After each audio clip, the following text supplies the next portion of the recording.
CCTV Camera World is proud to provide support for products purchased from our website. If you purchased your product from another vendor, please contact the vendor you purchased from for further assistance. I'll be showing you how to set up a 4-camera barn wireless system that you can have. Basically, when I say barn, it could be in a shop or another building far away where you have 4 cameras connected to a PoE switch, which in turn is connected to a wireless access point that's beaming the wireless signal back to another wireless access point that's connected to a router or switch to which a recorder is also connected, an NVR. Right now, here I have the Avalonix Premium Series security cameras. These are 4 megapixel cameras, and they feature SMD, which is smart motion detection. I have the cameras, each of them. I'm not using any 12-volt connection. I'm just using the PoE and running them each. You can go up to 300 feet, connect this to the switch that we offer. This is a 4-channel PoE switch.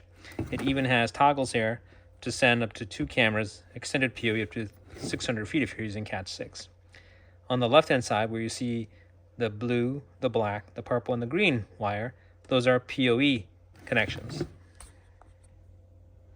So these are all PoE connections that are going to go to the cameras and provide juice. These 2 connections are called uplink ports.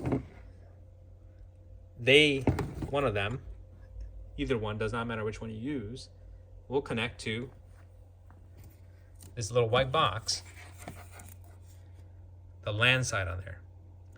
And then another cable will go from the PoE side into the wireless radio itself. The wireless radio has a flap where you run the cable into, and inside you'll connect your cable here. So this is sending power and data to this injector, which is meant specifically for this access point.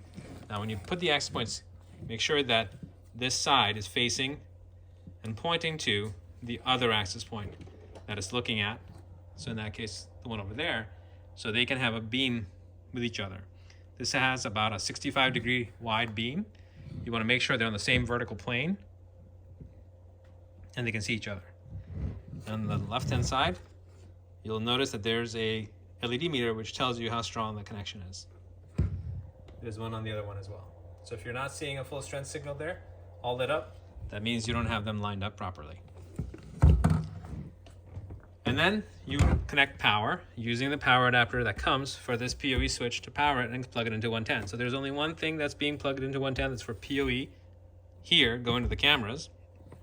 And this white box, which is also a separate PoE, different in power output from this, that's also connected to 110. So make sure you put them on a surge suppressor, battery backup, make sure you're basically protecting them from voltage spikes. And this comes with a mount in the box. To mount it using some zip ties, it has a built-in mount on the back that can be mounted to some sort of a pipe or mast. Usually we recommend using a PVC pipe of at least 2 inches in diameter that fits nicely behind it. The PoE here is called active PoE. It negotiates power with the cameras. That uses passive PoE. It just sends raw power to the device. Make sure you don't confuse the two. Make sure you do not connect the camera to that directly, otherwise you'll fry your camera.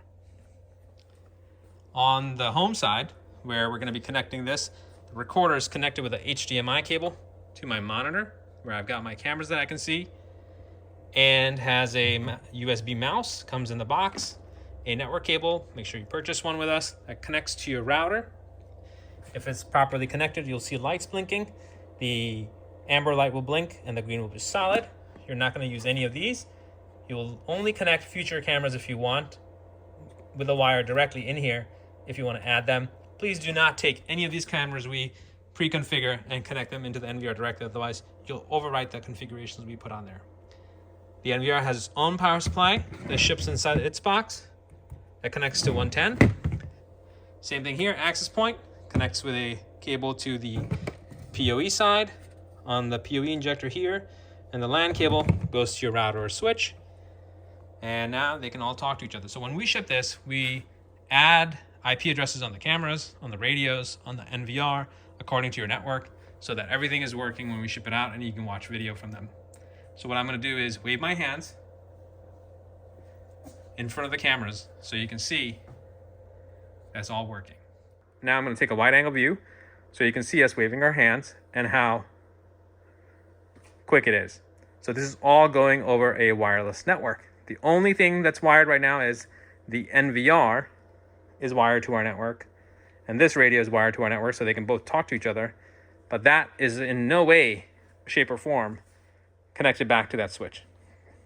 See, that yellow cable goes to my main network. These two are coming here. That's standalone on its own. Hopefully, you get a good idea of how you can actually set up your own professional wireless 4-camera system where the cameras are farther away. Now, before I end, this is an 8-channel recorder, like I said, so it accommodates more cameras. I'm going to take this mouse to show you something on the screen. I'm going to go to main menu, and I'm going to go to camera. D1 stands for channel number. So 1 through 4 are already added.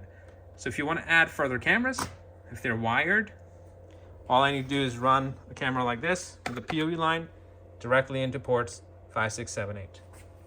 5, 6, 7, 8 on this case are right here. So this is 5 on the top, 6 on the bottom, 7 and 8. That's pretty much it. Hopefully you found our video useful on how to set up your own wireless 4-camera professional system from Avalonics. Thanks for watching. If you're watching on YouTube, don't forget to like, comment, and subscribe.